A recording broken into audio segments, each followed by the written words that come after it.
if we talk about the design, the most flamboyant part about this car is, of course, its SUV coupe shape, which is the default now. Yeah. And it does make it stand out. There's no two ways about it.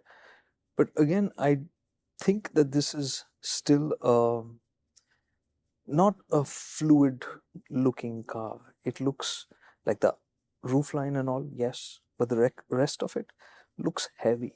Okay. It looks like a heavy car, not necessarily a muscular and athletic car. It looks like a heavy car. Right. And you can see it in the design because the grille has been blanked out. It has that silhouette of the grille, but it's a lot of blank spaces. And when you look at the sides, they have used a lot of black.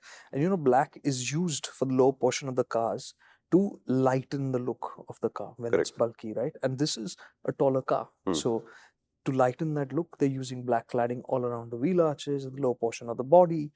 And you'll realize that there's a lot of it. Yeah. So I'm not going to call it a pretty car. I'm not going to say like the 6E6 goes out and looks dramatic. This stands out. This looks big. But is it hitting, I mean, is it doing something for me outright? No, it's not. It's just a pure sizey thing. That's all. Yeah. So they've created the shape. They've created an EV with that shape, and there is a certain penalty, like we've discussed this, and that penalty is that it does get a little bottom heavy, and you can see that in this car. Yeah, fair enough. Now, compared to the XUV 700, it's bigger than it. It's longer than it. The wheelbase is also stretched, so it's not like they've taken the XUV 700, just changed the roof. It's actually a different vehicle in that way because the platform, the wheelbase is longer with the in-glow. And in-glow, as you asked last time as well, this platform is what is going to be used across the vehicles, and this is the commonality that remains. In-glow will take ICE and electrics, or in-glow is an electric platform? In-glow is a purely electric platform. There is no ICE in that, which is why everything on this is designed for it to work as an electric. In which case, why is not the BE9E then? Now, this is the design aspect. If you compare to 6E and to this, you will relate it automatically to being a Mahindra, whereas the BE 6E is a new thing. It's completely new. You cannot connect it to any other Mahindra. Got it. It's as simple as that. Okay. So that's the design. So that also, but that also means that there is two large electric SUVs in this game. One is this swoopy roof thing, and one is the actual XUV 700 electric. Which will come. Which will come. Which will come. Got it. Why was this car important to be driven on that day? We spoke that the 6E is not entirely practical. It's not entirely a family-oriented car. It's not a family-oriented car. It's more a driving enthusiast and a driver-focused machine. The 9E, on the other hand, is on the other end of the spectrum. It's meant to be for somebody who wants a more practical car, more family-oriented, who wants to drive but isn't focused all in on just the sense Pleasure of connection and driving experience that way, but wants it to be practical. And that's the differentiation you see between these two cars, and it is a good differentiation because while they share so much of their hardware, right? The battery pack shared, motor shared, electronics shared, suspension shared, which is the beauty of the wheelbase and everything being the same. They feel like different cars. Nice. Okay, because I told you the 6E was super quiet. It felt good. Compared to the 9E, it wasn't as quiet. The 9E is even quieter.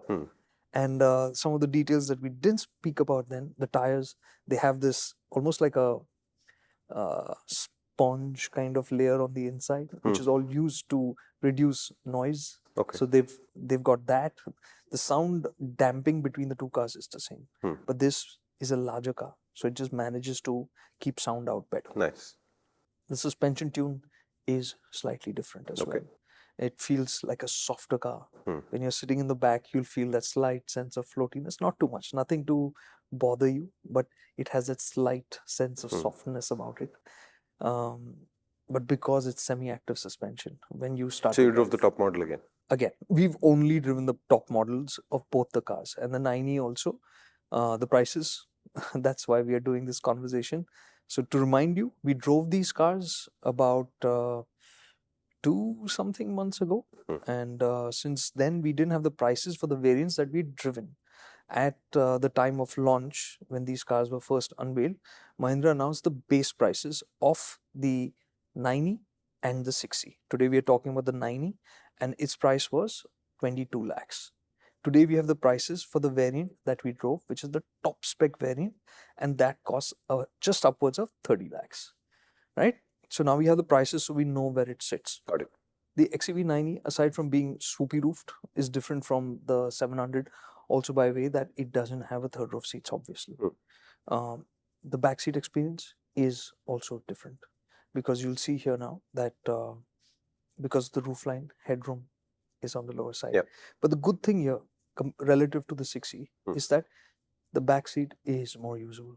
It's far more usable, which is what makes it more family friendly. It's wide. Bench or captain? It's bench. Okay. It's a bench seat. It's a wide car, so even 3 in the back will not be an issue.